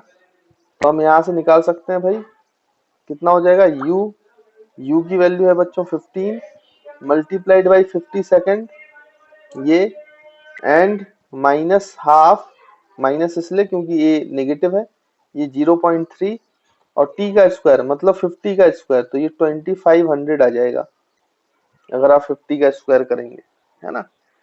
तो इस तरीके से अब आप इसको सॉल्व करो तो 15 इंटू 70 जो होता है भाई, सॉरी 15 इंटू 50 जो होता है, ये 5 इंटू 15 75 होता है, तो 750 हो जाएगा माइनस। अगर आप यहाँ पे देखेंगे तो ये पॉइंट हट जाएगा, तो यहाँ से एक जीरो चला जाएगा, तो 250 मल्टीप्लाइड बाई 3, तो ये हो जाएगा 750 और 750/2 तो उसका आधा हो जाएगा 375। तो डिस्प्लेसमेंट आ जाएगा 750 माइनस 375 दैट इज 375। यानी कि ये जो दूरी इसने कवर की है जब उसकी रफ्तार जीरो हुई ये 375 मीटर्स है। तो अब ये रुक गया यहाँ पर, तो ये ट्रैफिक लाइट से ये पोजीशन है, this is the position x। तो आप x क्या लिख सकते हो 400 माइनस 375। तो हमें पोजीशन निकालना था x which is equals to 400 minus 375 which is equals to 25 meters। तो this is our answer to this problem. तो आई होप आपको क्लियर हुआ होगा बच्चों। तो ये ट्रेन है, फिजिकल सिचुएशन है, इसलिए वो रिटार्डेशन लगता ही नहीं रहेगा, मतलब रुक कर आपकी गाड़ी पीछे चली जाएगी ऐसा नहीं होगा, वो वहां रुक ही रहेगी। अब आप जब ब्रेक लगाते हो तो ऐसा थोड़ी ना होता है कि आपकी बाइक रुक गई और क्योंकि रिटार्डेशन ब्रेक रुकने के बाद भी लग रहा था तो आपकी गाड़ी अपने आप पीछे जाने लगी, ऐसा नहीं होता ना, वो तो रुक रुक जाएगी।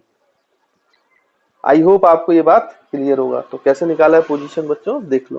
देखिए बच्चों ये आपको क्वेश्चन दिया गया है, इसमें ये कहा गया है कि पुलिस है, पुलिस पहले एक पोजीशन पे फिक्स थी, मतलब पुलिस खड़ी थी एक जगह पर, इसलिए इनिशियल वेलोसिटी उसकी 0 थी। फिर 100 मीटर की दूरी पर उसने देखा, पुलिस ने देखा कि जो चोर है वो भाग रहा है कांस्टेंट वेलोसिटी के साथ 10 मीटर पर सेकंड, है ना, constant velocity 10 metre per second के साथ वो भाग रहा है। जब वो 100 मीटर पे था तो पुलिस ने चोर को पकड़ना चाहा, तो पुलिस एक्सेलरेट कर रहा है कितने से 10 मीटर पर सेकंड स्क्वायर से। तो ऑब्वियस सी बात है पुलिस की रफ्तार धीरे धीरे बढ़ेगी, और जब बढ़ेगी तो इतनी ज्यादा हो पाएगी कि आपका जो चोर है वो पकड़ा जाएगा, क्योंकि ये तो कांस्टेंट वेलोसिटी के साथ भाग रहा है और पुलिस जो है वो एक्सेलरेट कर रही है। तो आपसे ये पूछा गया है कि कितने समय के बाद पुलिस चोर को पकड़ पाएगा जब पुलिस भागना चालू करती है।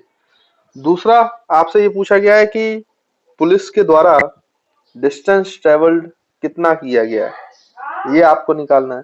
और तीसरा आपसे पूछा जा रहा है बच्चों कि मैक्सिमम जो आपका सेपरेशन है दोनों के बीच में वो कितना होगा, वो हमें निकालना है। तो आप ऐसा समझो कि किसी पर्टिकुलर पॉइंट पर यहाँ कहीं पर ये चोर भाग के आ गया होगा। मान लो चोर से ये जो दूरी है, जिस पॉइंट पे चोर पकड़ा गया, ये दूरी हम x मान लेते हैं समझने के लिए। तो पुलिस कितना चलेगा बच्चों 100 प्लस x। भाई पकड़ तो तभी पाएगा ना जब चोर और पुलिस एक ही समय पर एक जगह पे होंगे। इस टी टाइम को हमें निकालना, पहला सवाल तो यही है। जिस समय पुलिस ने चोर को पकड़ा तो मान लो चोर x दूरी कवर किया होगा, तो पुलिस ने कितनी दूरी कवर की होगी, वो 100 मीटर की दूरी पे तो पहले से था ही, चोर को पकड़ने के लिए चोर की पोजीशन पे आ चुका है, मतलब 100 प्लस x।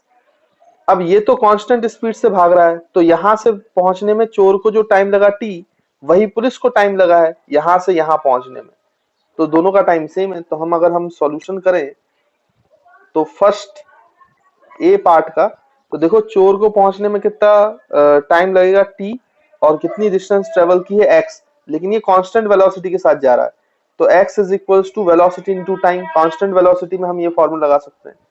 तो जो चोर ने t टाइम में डिस्टेंस कवर की है वो है 10t। उसके बाद फिर हम बच्चों इसका देखें तो ये एक्सेलरेटेड मोशन कर रहा है, तो इसमें s is equals to ut plus half at square लगाना पड़ेगा। तो s is equals to ut plus half at, लेकिन u तो जीरो है बच्चों, तो वो जीरो लिखने की जरूरत नहीं है, डायरेक्ट हम हाफ at स्क्वायर लिख लेते हैं। तो s की वैल्यू क्या है 100 प्लस x, आपको दिख रहा है, तो यहाँ पे 100 प्लस x लिख लेते हैं is equals to half, a की वैल्यू बच्चों 10 है, मल्टीप्लाइड बाई टी स्क्वायर, है ना। तो यहाँ पे ये 100, x की वैल्यू 10t है, उठा के रख दो, तो 100 plus 10t is equals to, ये कैंसिल हो जाएगा तो ये 5 बचेगा, तो this will become 5t square. अब आप इसको सॉल्व करोगे तो 5 से कैंसिल कर दो, तो ये 5 हट जाएगा, तो केवल t बचेगा, कैंसिल हो जाएगा ना, ये 5 से 2 टाइम्स और ये 5 से 20 टाइम्स, तो ये आ जाएगा t, और इसको उधर ले जाओ तो -2t, और ये बच्चों -220 इज इक्वल टू 100, तो ये टी स्क्वायर। तो ये आपका क्वाड्रेटिक बन गया। अब आपको क्वाड्रेटिक तो सॉल्व करना आता ही भाई, उसमें तो कोई दिक्कत है नहीं। तो t की वैल्यू क्या हो जाएगी बच्चों -b, लेकिन b तो -2 है, तो minus minus plus, plus minus root over कितना हो जाएगा बच्चों -4ac, मतलब b स्क्वायर -4ac, तो ये हो जाएगा 4 है ना, b का स्क्वायर। तो बच्चों ये हो जाएगा आपका कितना 4, और यहाँ पे अगर आप देखोगे तो ये हो जाएगा प्लस, मतलब -4ac है ना, तो 4a तो 1 है और जो c है वो -2 है, तो माइनस माइनस प्लस हो जाएगा। तो ये हो जाएगा आपका 4ac, तो c बच्चों -20 है ना, तो 4 इंटू 20 कितना हो जाएगा भाई 80, और डिवाइड बाई 2a, तो 2 हो जाएगा क्योंकि a तो 1 है। अब इसको आप सॉल्व करोगे तो t इज इक्वल टू आएगा 2 प्लस माइनस, यहां से देखो बच्चों आपका 4 कॉमन आ जाएगा तो वो रूट के बाहर आ जाएगा, और यहाँ बचेगा 1 प्लस 20, तो ये हो गया 21, 1 प्लस 20 तो ये हो गया 21 डिवाइड बाई 2, तो 2 से भी कैंसिल कर दो कॉमन आके, तो ये 1 और ये भी 1 बचेगा। अब ध्यान से देखो तो √21 से बड़ा ही है, तो 1 प्लस √21 एक टाइम आएगा, और 1 माइनस √21 नेगेटिव टाइम आएगा, तो नेगेटिव टाइम हमारा आंसर नहीं होगा, हमारा आंसर पॉजिटिव टाइम ही होगा। तो हमारा जो आंसर है वो हो जाएगा बच्चों 1 प्लस √21। अब अगर आप √21 निकालोगे तो √21 आपको मिलेगा 4.58, और प्लस 1 कर दो तो ये हो जाएगा 5.58, तो 5.58 सेकेंड्स इज अवर आंसर, ये आपका आंसर हो जाएगा बच्चों, है ना। उसके बाद फिर आपको सेकंड क्वेश्चन पूछा गया है, सेकंड क्वेश्चन में क्या बोला गया, find the distance travel by police, तो एस निकालना ना, एस जो डिस्टेंस ट्रेवल किया है, जो हमने एस माना था, मतलब 100 प्लस एक्स, तो ये बी का आंसर हो जाएगा s is equal to 100 plus बच्चों कितना एक्स, ये डिस्टेंस ट्रेवल किया। अब एक्स की वैल्यू क्या निकालोगे, तो एक्स की वैल्यू 10t है, तो x is equal to 10t, t की वैल्यू बच्चों कितनी है 5.58, तो ये हो जाएगा 55.8 मीटर्स, इसमें पुट कर दो तो डिस्प्लेसमेंट आ जाएगा पुलिस का जो है वो 100 प्लस इतना, तो 155.8 मीटर। तो ये आपका आंसर हो गया किसका बच्चों, बी वाले पार्ट का। अब सी वाले पार्ट का आंसर निकालना है, सी वाले पार्ट का। तो सी वाले पार्ट को समझने से पहले मैं आपको कुछ चीज बताना चाहता हूँ, ये बहुत काम आएगा आगे चलकर आपको। क्या आप एक बात बताएं कि जैसे यहाँ पे मैं एक केस लूं, मैं कहूं कि एक जो पार्टिकल है उसकी रफ्तार v1 है और दूसरा पार्टिकल है उसकी रफ्तार v2 है, और मैं आपसे कहूं कि इस केस में ए केस में v1 is greater than v2 है, मतलब इस पहले वाले पार्टिकल की वेलोसिटी ज्यादा है और दूसरे वाले पार्टिकल की वेलोसिटी कम है, तो आप बताइए सेपरेशन दोनों के बीच का घटेगा कि बढ़ेगा। तो आपको समझ में आ रहा होगा जब पीछे वाला ज्यादा तेज भाग रहा है, उसकी रफ्तार ज्यादा तेज है, तो ये धीरे धीरे इसके पास आ जाएगा, ये तो फिजिकली एनालाइज कर सकते हो आप। तो इसका मतलब इनके बीच का जो सेपरेशन है वो घटेगा, सेपरेशन बिटवीन देम डिक्रीजेस। अब आपका जो बी पार्ट है उसमें अगर हम ऐसा करें कि ये v1 है और ये बच्चों v2 है, और अब v1 लेस देन v2 है, तो इनके बीच का सेपरेशन क्या होगा, क्योंकि आगे वाले की रफ्तार ज्यादा है तो वो ज्यादा तेज भाग रहा है, पीछे वाला उतना तेज नहीं भाग पा रहा है, तो आपको समझ में आ रहा होगा कि सेपरेशन जो है बच्चों वो इंक्रीज। तो स्टूडेंट्स इसमें देखिए क्या हो रहा है कि अगर आपका पीछे वाले व्यक्ति की रफ्तार ज्यादा हो तो सेपरेशन डिक्रीज करता है, आगे वाले की रफ्तार ज्यादा हो तो सेपरेशन इंक्रीज करता है। अब देखो यहाँ पे ये दोनों काम हो रहे हैं। आप पहले एक बात सोचें कि इसका एक्सेलरेशन जो है वो 10 मीटर पर सेकंड है, बट रफ्तार तो जीरो थी ना, इसकी रफ्तार धीरे धीरे बढ़ रही है। बट अगर वो चोर की रफ्तार से कम है, चोर की रफ्तार कितनी है 10 मीटर पर सेकंड, तो यहाँ पे ये जीरो से बढ़कर कुछ हुई होगी, लेकिन उस समय चोर की रफ्तार तो ज्यादा थी ना, तो चोर और पुलिस के बीच का तो सेपरेशन पहले बढ़ा होगा, क्योंकि अभी इसकी चोर से ज्यादा रफ्तार थोड़ी ना थी पहले इनिशियली, कुछ समय के बाद हो जाएगी क्योंकि लगातार एक्सेलरेट कर रहा है। लेकिन जिस इंस्टेंट पे आप, कई बच्चे इसका आंसर जैसे 100 सोचते हैं, तो 100 नहीं होगा मैक्सिमम सेपरेशन, क्योंकि पहले जब ये 100 मीटर पे थे उस समय पुलिस की रफ्तार कम थी पीछे वाले की, और आगे वाले की रफ्तार, चोर की रफ्तार ज्यादा थी, तो सेपरेशन बढ़ा होगा। उसके बाद फिर जब पुलिस की रफ्तार चोर की रफ्तार से बढ़ गई होगी, उसके बाद वो सेपरेशन घटा होगा। तो इसकी रफ्तार बढ़ते बढ़ते किसके बराबर आएगी तब तक सेपरेशन बढ़ेगा, जब तक कि वो चोर के वेलोसिटी के बराबर ना हो जाए उसकी वेलोसिटी। तो जब पुलिस की वेलोसिटी चोर की वेलोसिटी के बराबर थी उस इंस्टेंट पर इनके बीच में मैक्सिमम सेपरेशन रहा होगा। और उसके बाद फिर चोर पुलिस की वेलोसिटी है वो बढ़ गई, चोर से पीछे वाले की वेलोसिटी बढ़ गई, तो उसके बाद फिर बच्चों इनका सेपरेशन घटने लगा। तो मैक्सिमम सेपरेशन कब कब हुआ, जब पुलिस की रफ्तार बढ़ते बढ़ते चोर की रफ्तार के बराबर हुआ होगा, तब तक सेपरेशन बढ़ा है, क्योंकि उससे पहले पुलिस की रफ्तार कम थी और चोर की रफ्तार ज्यादा थी। उसके बाद फिर पुलिस की रफ्तार ज्यादा हो गई और चोर की रफ्तार कम थी, तो सेपरेशन घटने लगा। तो मैक्सिमम सेपरेशन तब बना जब दोनों की वेलोसिटी सेम थी। और ये कॉन्सेप्ट बहुत जगह काम आएगा, आपको बहुत सारे सवाल बनते हैं इस पर, है ना, इसलिए मैंने यहां पर इसको इंक्लूड किया है। तो यहां पे देखो अपन इसको लगा सकते हैं कि मैक्सिमम सेपरेशन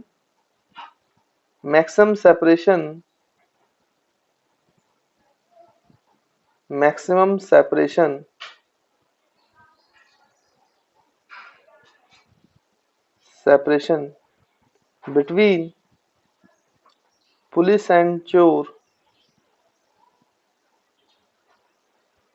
will occur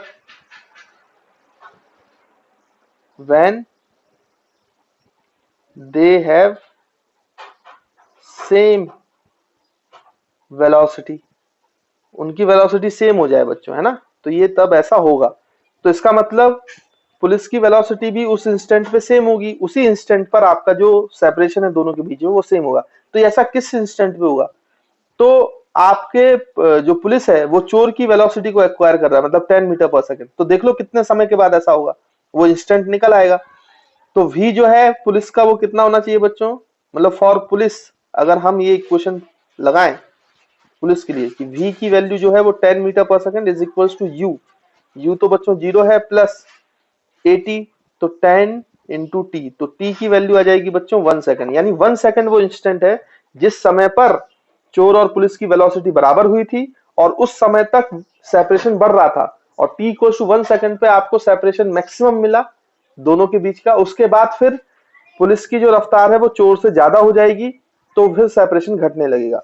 तो 1 सेकंड पे हमें देखना है कि इनके बीच का क्या सेपरेशन, क्या मैक्सिमम बच्चों क्या है सेपरेशन है। अब आप खुद सोचो 1 सेकंड पे ये पुलिस ये चोर कितने आगे पहुंच चुका होगा। अगर t इक्वल्स टू 1 सेकंड की बात की जाए तो ये जो चोर है ये कितने आगे पहुंच चुका होगा, 10 इंटू 1 मतलब 10 मीटर्स आगे खिसक चुका होगा।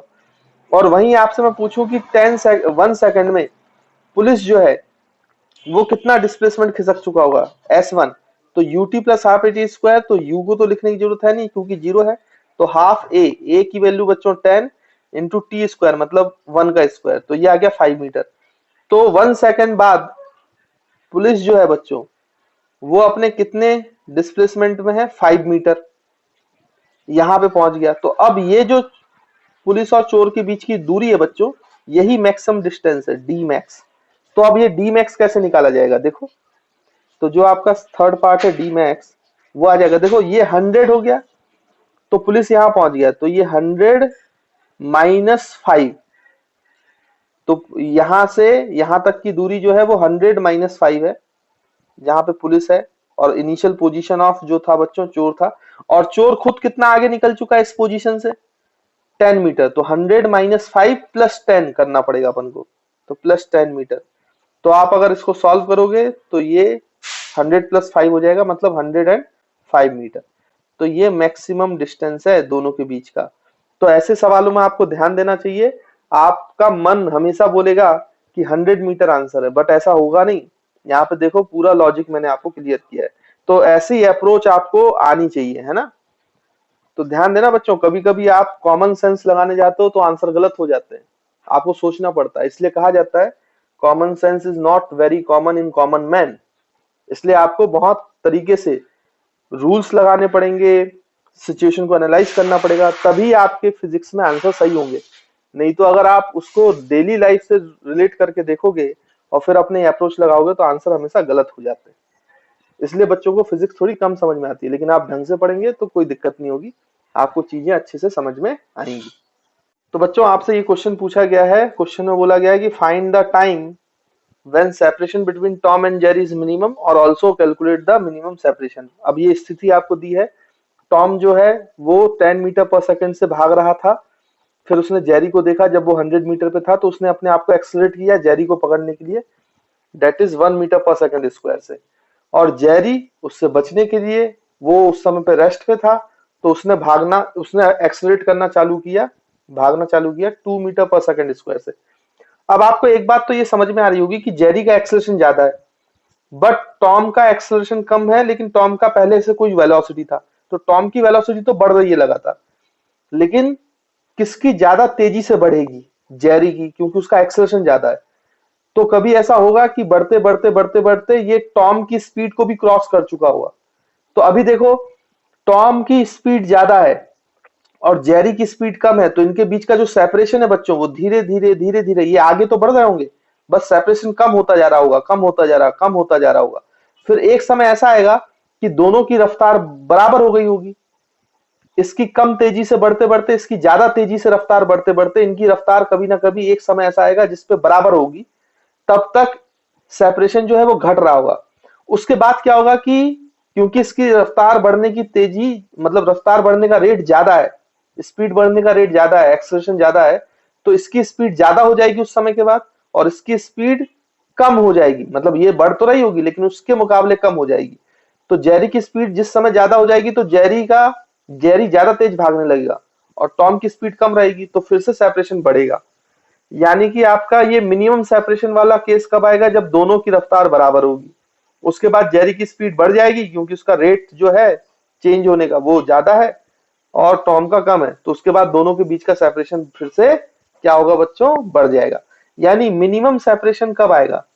जब टॉम की रफ्तार भी v हो जाएगी और जेरी की रफ्तार भी v हो जाएगी, दोनों की रफ्तार सेम होगी।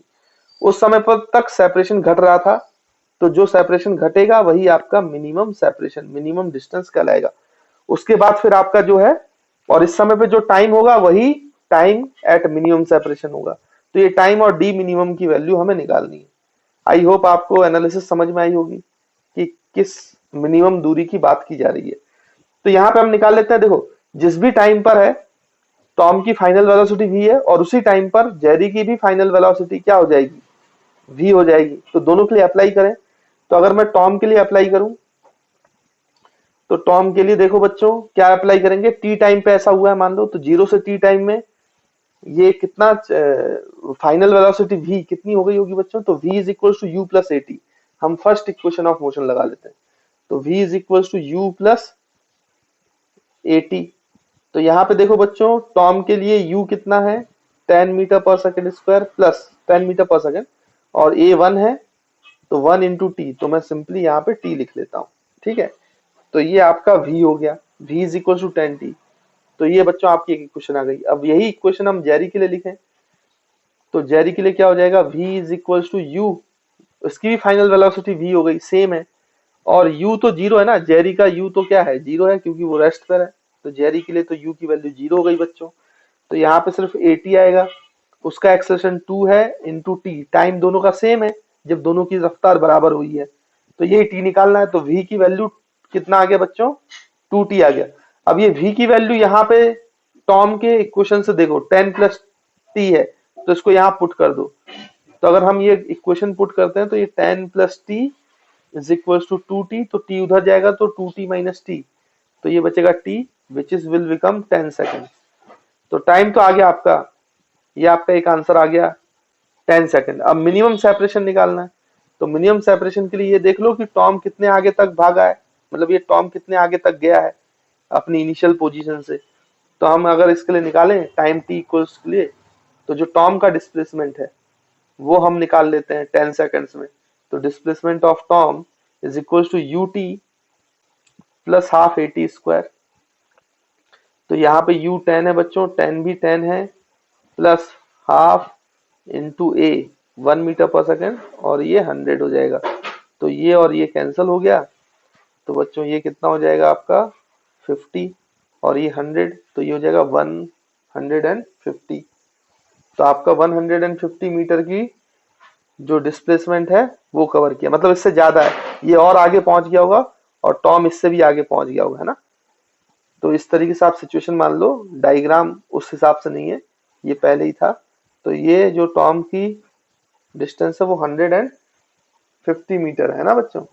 और वैसे ही आपका जो जेरी है वो कितने आगे निकल गया होगा, तो वो हम देख लेते हैं भाई। तो देखो जेरी का